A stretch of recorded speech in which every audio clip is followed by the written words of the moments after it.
Serious, medical professionals of Reddit, have you ever successfully changed an anti-vaxxer's mind? How?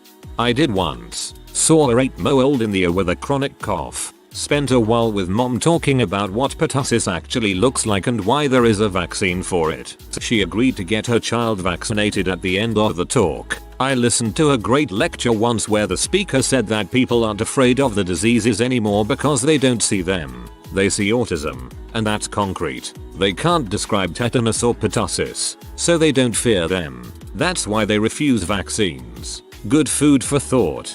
I had a video of a baby suffering from whooping cough. It is a truly awful thing to see, but I invited mum to watch. She agreed to every single immunization available. I pointed out to a co-worker who was on the fence that the only reason her kid had such a good chance of surviving childhood in the first place was that generations of parents before her assumed the risks associated with far less developed vaccines. I suggested that she owed them all a great debt, and that she should really consider paying it forward. That's a really amazing way to look at it. We humans have to work together generation after generation. I do private duty nursing. I convinced a family to vaccinate their toddler. 1. I understand you're worried because your daughter has a history of a compromised immune system.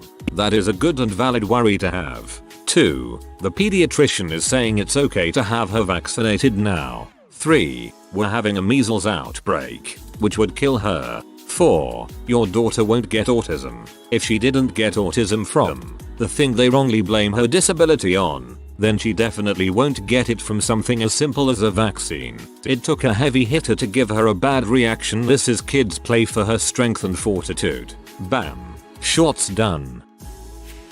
Wasn't me in Pashala, but we had a dad bring his 2-year-old son into emergency 3 times in 1 week because he was having trouble breathing. I saw them their first and third visit. After the 3rd visit, dad says that's it, I don't care what your mom says, we getting you vaccinated. Poor little guy was only 2 and got whooping. Oof, but I bet he's better now. Some sad encounters I had were parents who had not vaccinated their children when they were babies, but now the parents needed government assistance, and to get childcare or other funding in Australia your children must be vaccinated. And so they decided money was a good enough incentive to give up their anti-vaxxing beliefs. This in itself isn't the saddest part. It was then being responsible for having to vaccinate children with multiple injections at multiple visits at an age where they understood pain enough to create a negative association with doctors and nurses and vaccinations. I do see Australia's vaccine requirement for families with kids seeking government assistance as a good thing. You'd be surprised by how fast someone will give up a genuine belief when there's money at stake. I had my son at 17 years old. He ended up having autism. My doctor told me it could be from his first set of immunizations. I was young and believed her since she was a doctor. I'm embarrassed to say I was an anti-vaxxer till I decided to do my own research and couldn't find a reliable article of evidence to prove that immunizations caused autism in my son. I believe it was genetics as autism runs in my family. I'm actually peeved that a doctor made such an impression on me that I look like a fool for 15 years. I'm 33 now and I'm not an anti-vaxxer any longer. The fact that your doctor told you that is mind-boggling. She should have her license removed.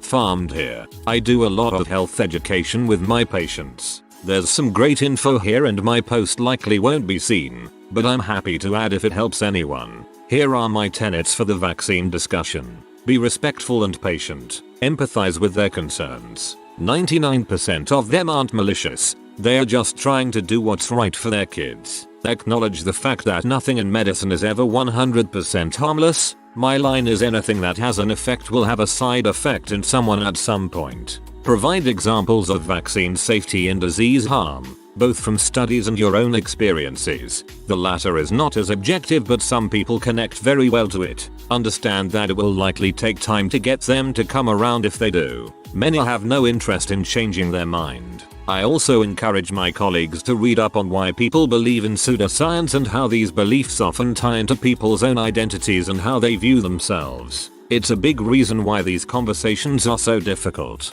This post ended up being a lot longer than I anticipated. The useful info is above. Feel free to ignore the bottom portion. just some ramblings of a pharmacist who gets really worked up by this sort of thing. The whole process can be time consuming, and time is a rare resource in healthcare these days. But if you can do it, it's very worth it. Many healthcare providers are discouraged because the tide of fake news in medicine seems unstoppable, especially with quack professions getting recognition by governments and exacerbating people's paranoia. My best success story was a woman who at first didn't even want her child admitted to the hospital, had some serious fears that he'd be harmed and wanted him to be managed by his naturopath instead. Every time we wanted to add or change therapy, myself or the MD, sometimes both of us, would have to talk to her and review what we're doing and what our plan was and whether we had a backup plan for X, Y, or Z. The child unfortunately had to stay in the hospital for a few weeks, but during those weeks, and through education by almost everyone on our team, we started hitting multiple milestones with her coming to accept the food intolerance tests the naturopath had ordered were meaningless. Homeopathic preparations are at most no more effective than placebos, and at worst dangerous DT contamination. Antibiotics will not negatively suppress his immune system. Vaccines are effective. Vaccines do not cause autism. I was thrilled when we hit this one.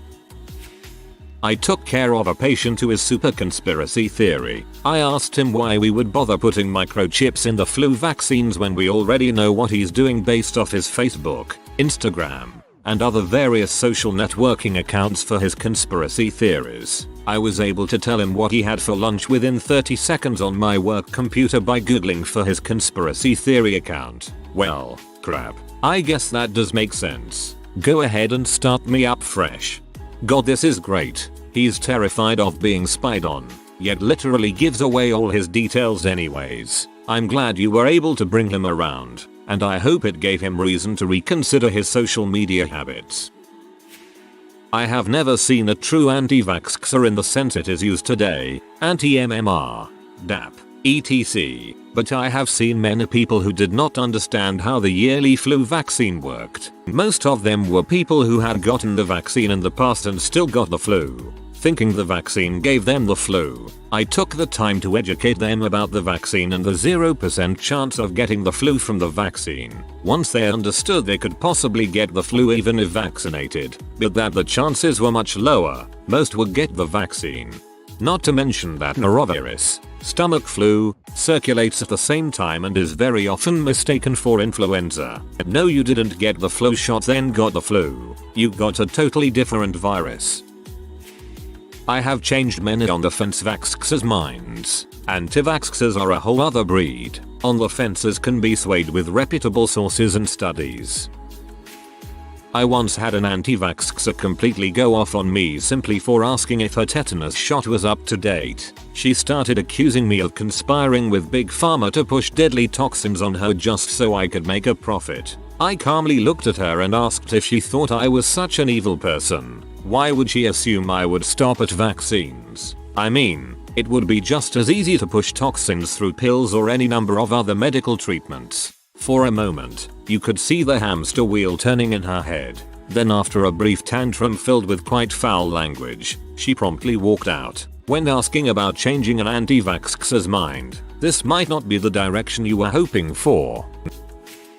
I was able to once. This woman was anti-vax because her daughter had gotten reactions from the vaccines on more than one occasion and that led her to believe that all vaccines were bad. As it turns out, the girl had a rare condition that caused her to react badly to vaccines. I was able to explain to the mother that rather than trying to remove vaccines, she should be advocating for them as her daughter falls under the group that requires herd immunity. I told her that her daughter would be exempt from vaccines due to medical necessity and that she would now depend on the protection of the vaccinated. The mom was able to understand my points and is now on the pro-vax side.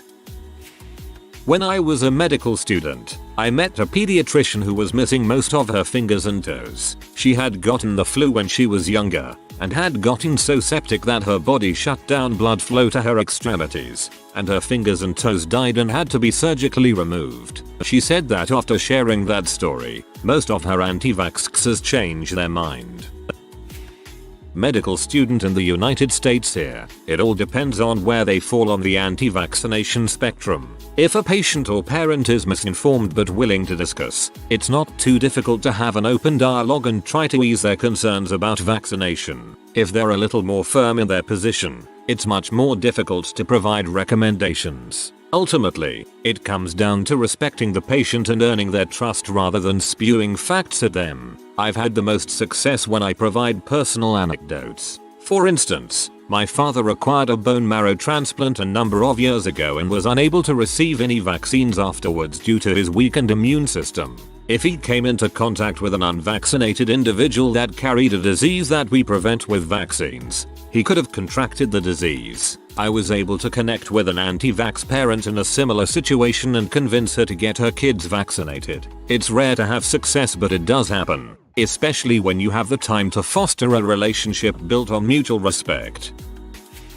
Similar to others, started by acknowledging that they were concerned given all the misinformation, but careful to not suggest there is any merit in the current anti-vax argument. Led with the history irony of Wakefield, i.e. how he forged data and was paid, the exact behavior that anti-vaxxers hate and use to support their conspiracy about the big pharma medicine machine.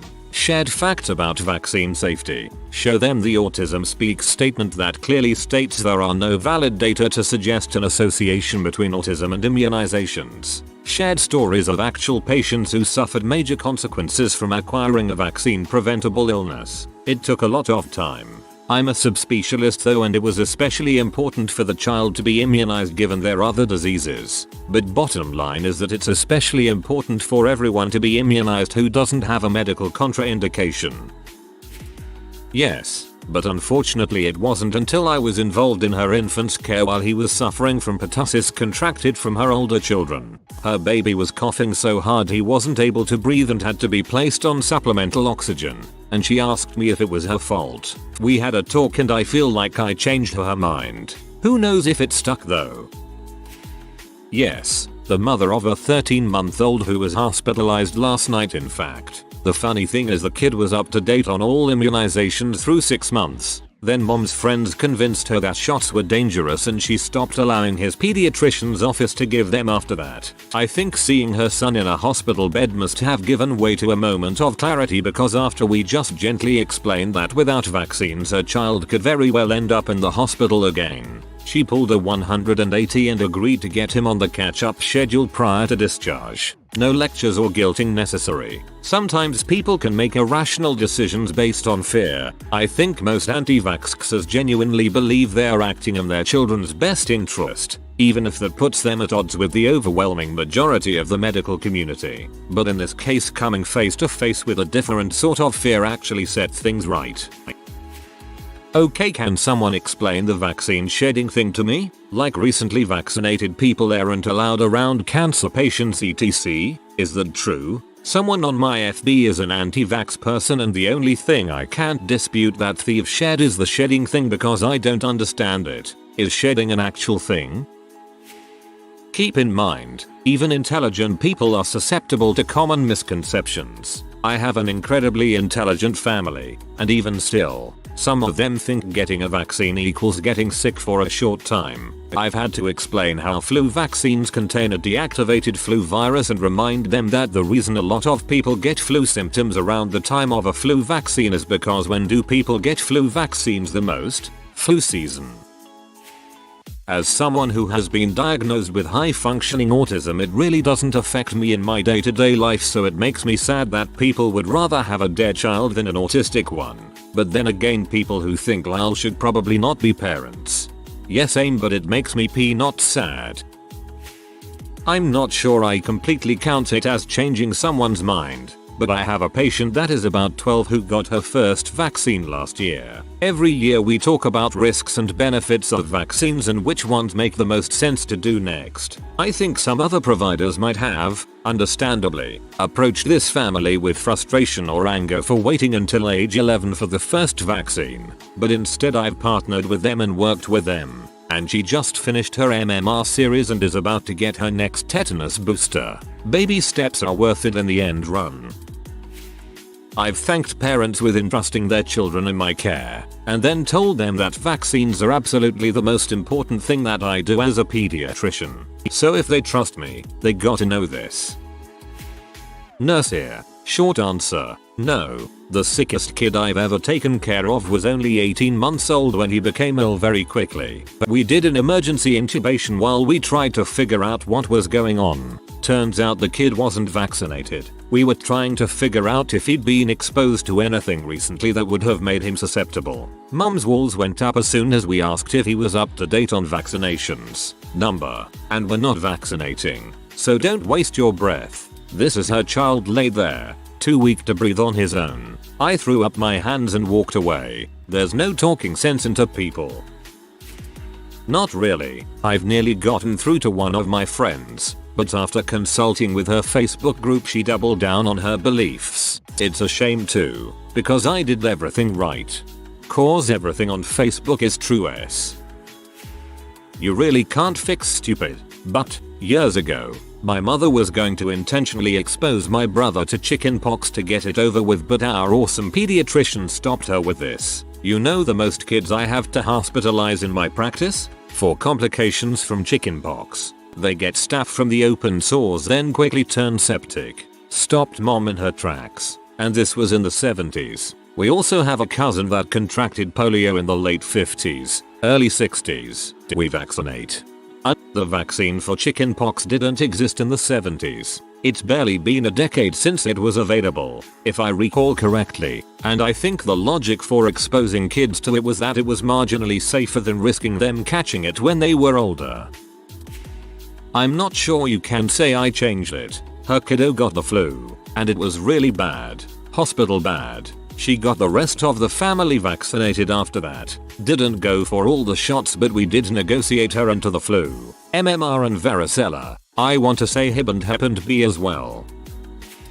I'm an office administrator in a clinic that bills itself as vaccine friendly. We take patients who are all across the spectrum, from those who want the CDC schedule to parents who are militant anti-vaxxers. I really had to do a lot of soul searching before taking my job, because I love science and facts, and it's pretty well known that hardcore anti-vaxxers are pretty nutty. However, the providers that I work with really changed my mind. They all firmly believe in vaccines and the CDC schedule, but what they realized is that a large majority of people are really on the fence. They get confused and overwhelmed at all the misinformation that's out there, and being told that you're just not smart enough to understand a study. I'm a doctor, so you'll do what I say or get out isn't always a successful way to win people over. These parents are just trying to do what's best for their kids. They want someone who is willing to listen to them and address their fears without making them feel small and stupid. I can also see the value of taking children who aren't vaccinated when you see all these notices posted by doctors' offices stating that they will refuse care to those who aren't properly immunized. You are not going to win over those patients, and in case of an illness,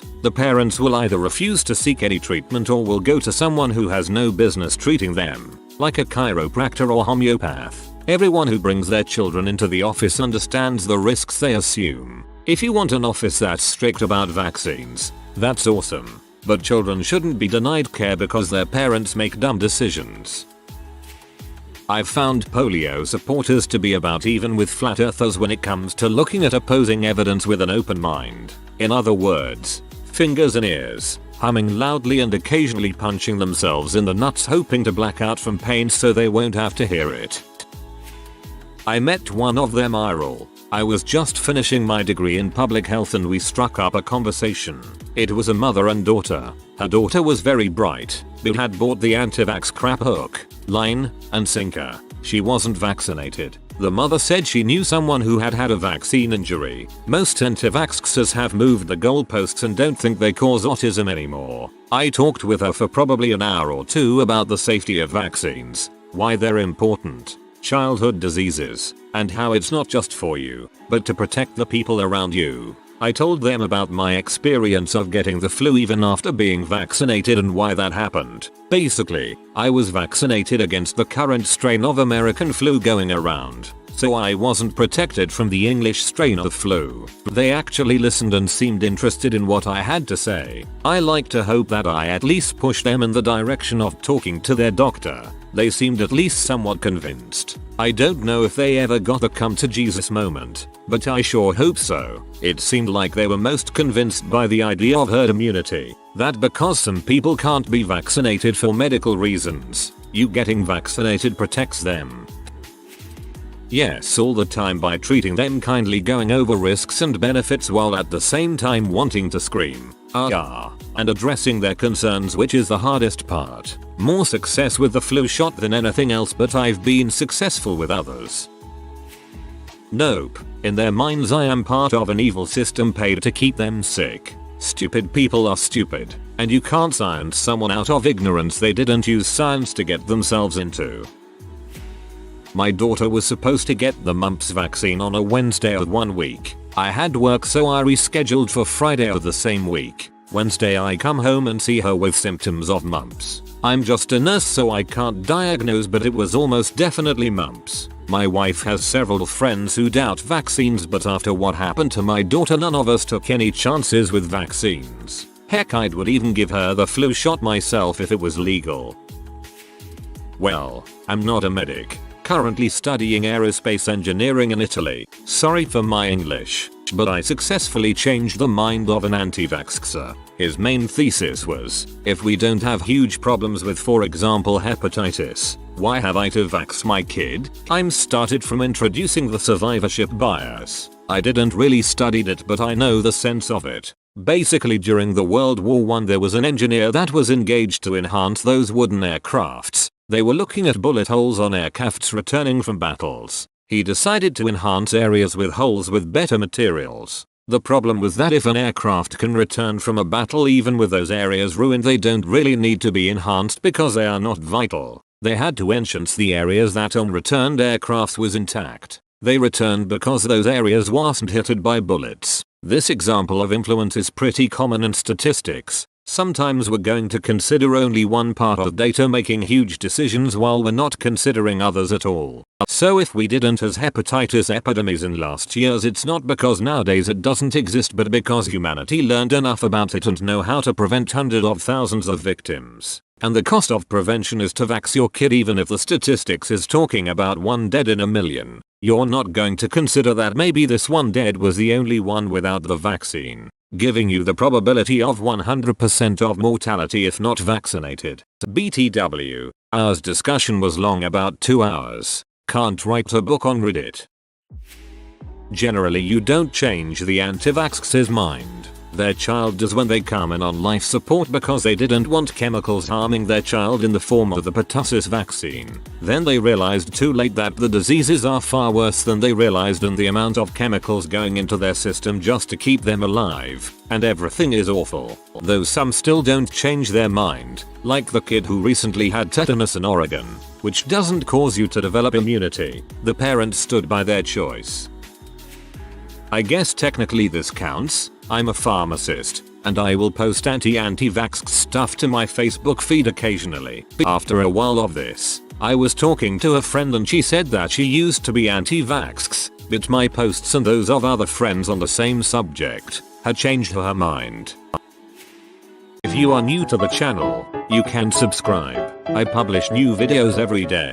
Until then, check another video.